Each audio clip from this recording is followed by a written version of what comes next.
Nah, ini adalah contoh daftar isi yang udah jadi ya, Le. Jadi kan kayak yang sempet Nisa pernah dulu ajarin pas di Jakarta. Jadi ini tuh dibuat secara otomatis. Jadi ketika kita ngubah-ngubah lagi di sini, kita nggak ribet lagi nyari halaman berapa, terus ngisi lagi di sini, ngubah lagi di sini, kayak gitu kan. Jadi dibuat secara otomatis. Tapi sebelum kita buat daftar isi yang kayak gini, yang otomatis gini, kita harus ngatur dulu untuk headingnya atau bab-bab ini, bab, subbab, anak subbab, kayak gitu. Nah, ini Nisa kasih contoh di draft lain. Nah, biasanya kan ada kata pengantar, ada daftar isi, bab 1, bab 2, dan seterusnya. Nah, kita di sini perhatiin dulu nih, yang bab, yang menjadi bab itu kan yang misalnya bab 1, terus bab 2. Nah, kalau di bawahnya bab 1.1 ini adalah subbab. Nanti di bawahnya misalnya kayak gini, ini kan 1.3 subbab. Ketika di bawahnya ya ini 1.3.1 kan namanya anak subbab. Itu nanti sebutannya jadi heading.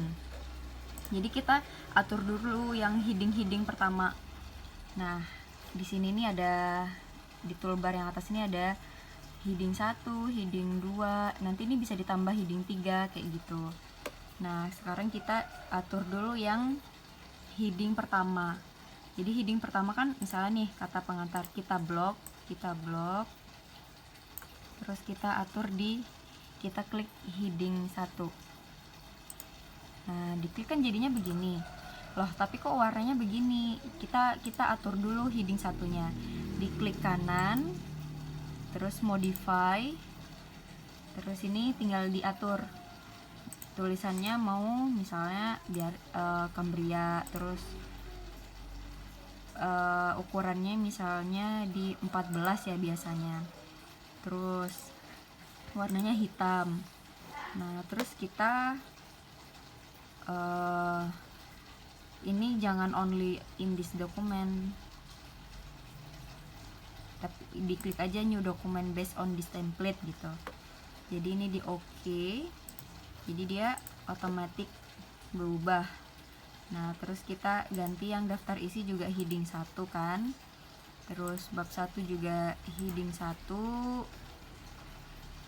bab 2 nya juga heading 1, daftar pustaka juga heading 1. Nah, setelah itu kita atur lagi untuk yang subbab itu heading 2 kan. Nah, mana nih yang heading 2 atau subbabnya kayak gini kan, 1.1, 1.2, 1.3 itu kan. Ya, kita blok, kita ubah heading 2, terus kita jangan lupa modify dulu. Modify, terus ukurannya mau berapa, tulisannya mau apa, warnanya jangan lupa. Terus ini diganti ke new document based on this template, terus OK. Nah, terus kita lakuin ke selanjutnya 1.2, jadiin heading 2, 1.3,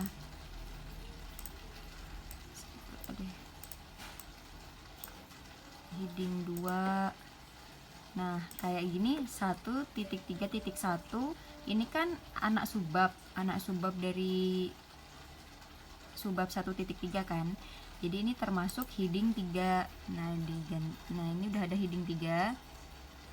Jadi kita klik heading 3-nya, berubah kan dia. Maksudnya udah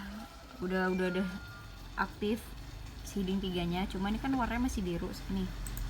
Jadi kita modify dulu, jangan lupa dimodify.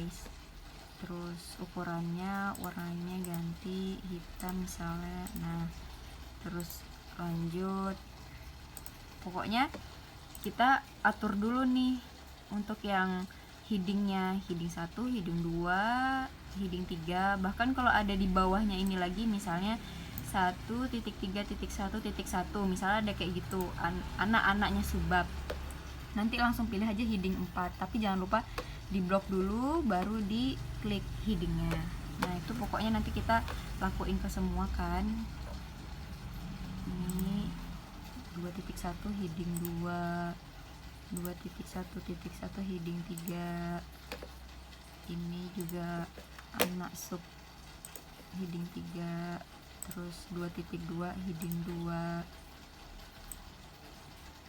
ini heading 2, terus ini anak subbab heading 3. Nah udah kan, nanti udah dilakuin ke semua bab kayak gitu. Nah nanti setelah yang tadi udah setelah mengatur headingnya, kita atur untuk ke halamannya. Jadi biasanya kan ini udah ada isian kata pengantar bla bla bla bla bla gitu kan. Nah nanti enternya tuh untuk ke halaman selanjutnya tuh bukan di enter, tapi kita taruh kursornya ini di paling akhir, di sini di paling akhir. Nah udah kan di akhir kalimat misalnya. Terus caranya untuk biar daftar isinya ke bawah ini, caranya klik, udah pastiin kursornya di akhir kalimat, terus klik layout, terus cari yang breaks ini diganti ke next page. Nah jadi dia nih udah otomatis kan, tadi kan kursornya di sini, otomatis yang tadi tuh udah ke bawah, turun ke bawah ke sini. Nah nanti ini berhubungan sama penomoran. Jadi ketika manfaatnya kenapa kita pakai breaks yang tadi itu, jadi ketika misalnya kita ngetik lagi enter, misalnya ngetik enter, ini nggak akan berubah, ini akan tetap di sini. Kalau biasanya kan ada orang yang misalnya nih dia nurunin ini tuh pakai enter gitu kan, misalnya biar ke halaman baru. Jeleknya adalah mana sih? Ribet. Jeleknya nanti dia bakal keikut gitu, ketika kita nulis di sini kita enter, dia akan ikut turun gitu deh pokoknya. Karnisa Ando dulu.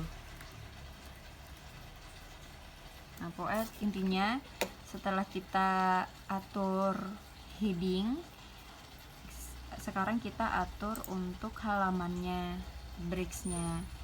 Jadi kita taruh di akhir kalimat dulu, terus biar supaya daftar isinya tuh turun gitu kan, supaya daftar isinya turun pakai yang next page.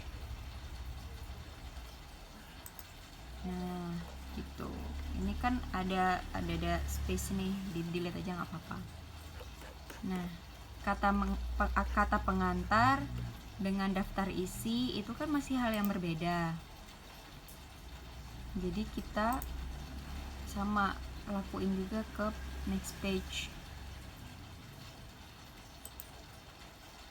Nah kalau yang untuk bab 1 pendahuluan, terus bab kita mau bab 2 nya biar turun, itu bukan next page lagi, tapi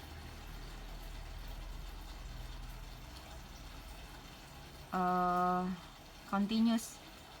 Jadi nanti dia tuh ngaruhnya tuh di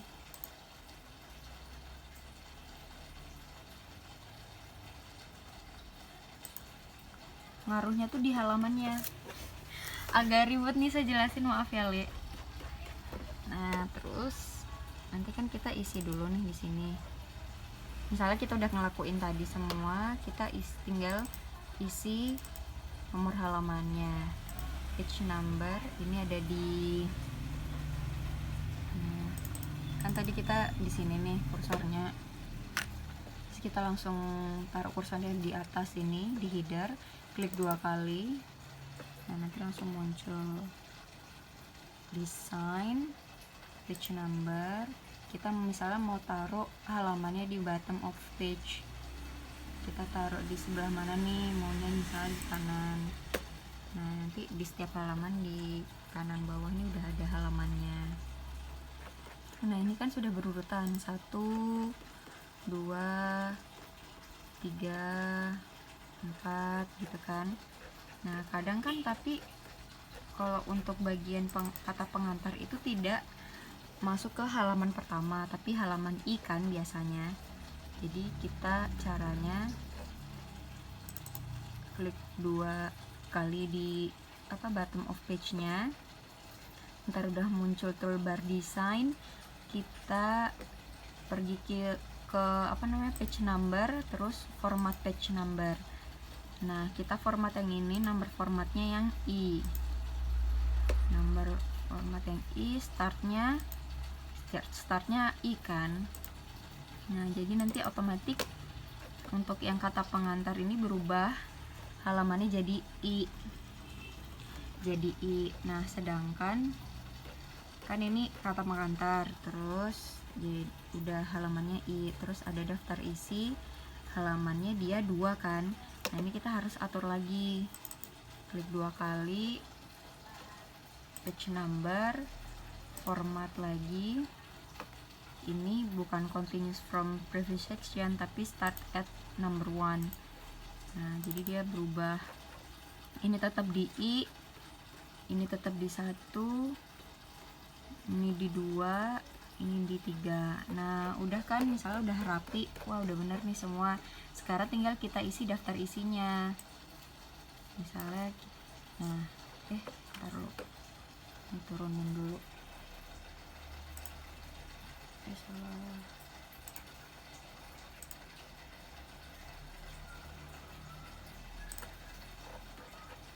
Nah daftar isi ini kita isinya masih berubah lagi nih, bentar.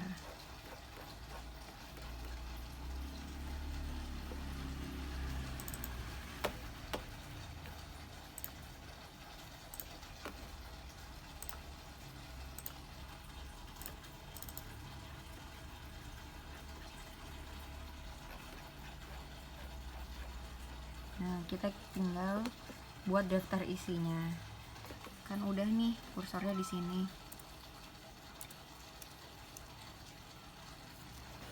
Tinggal kita pilih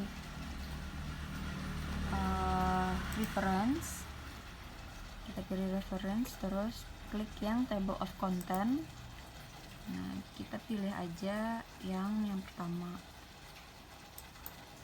Nah udah deh, otomatis nanti dia nih kata pengantar I, daftar isi 1, bab 1 halaman 2 bla bla bla. Ini udah otomatis. Nah nanti ketika misalnya nih ada revisi, pasti kan kalau revisi halamannya pasti akan ikut berubah. Nanti jangan lupa di update ininya, kontennya di sini. Ini bisa dihapus kok konten sini.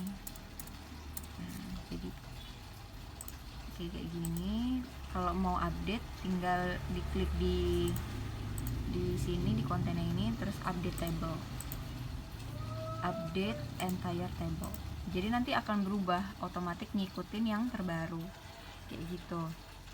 Nah ini semoga ini ya semoga jelas. Agak susah sih neranginnya, tapi kalau misalnya Lembar mau coba dulu sendiri nggak apa-apa. Tapi ntar kalau misalnya kesulitan, biar Nisa ini bantuin, nanti kirim aja filenya ke emailnya Nisa ya.